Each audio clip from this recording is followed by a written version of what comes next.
Hepinize merhabalar arkadaşlar. Bugün sizlere 5 Mart'ta gelecek olan Özgüç TV'nin paketi, yeni gelecek kıyafetleri, petleri ve daha birçok şeyi nasıl 5 Mart'tan önce alabileceğinizi göstereceğim. Abone olup like attıysanız videomuza geçelim. Evet arkadaşlar, ilk önce PKX'den eğer oyundaysanız çıkıyoruz.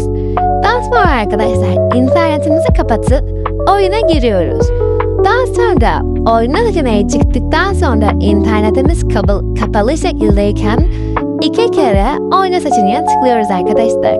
Daha sonra internetimizi açıp oyna seçeneğine tıklıyoruz ve oyuna giriyoruz.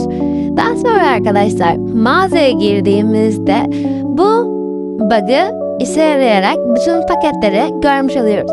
Ve bunları alabiliyoruz da. Gelecek paketlerden bazıları işte Özgüç TV'nin paketi, hayran tişörtü, peti, daha sonra eşyaları, daha sonra 65.000 altınlık 2 tane kıyafet, daha sonra yeni gelecek petler ve birkaç şey daha var diye yanlış hatırlamıyorsam, ama yanlış hatırlıyor da olabilirim. Evet arkadaşlar, ama bu bak bunu yaptıktan sonra her zaman işe yaramıyor.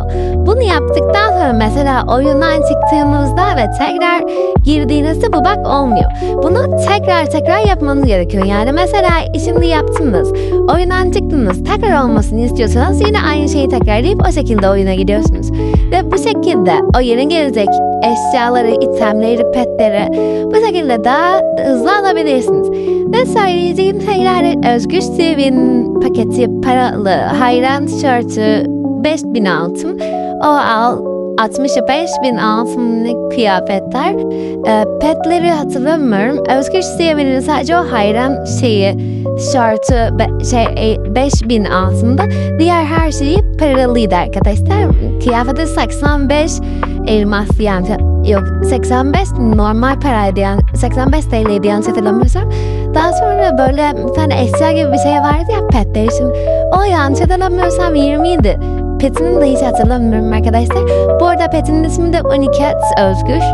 Evet arkadaşlar, videomuz bu kadardı. Umarım abone olup like atmışsınızdır. Görüşürüz arkadaşlar. Bye bye.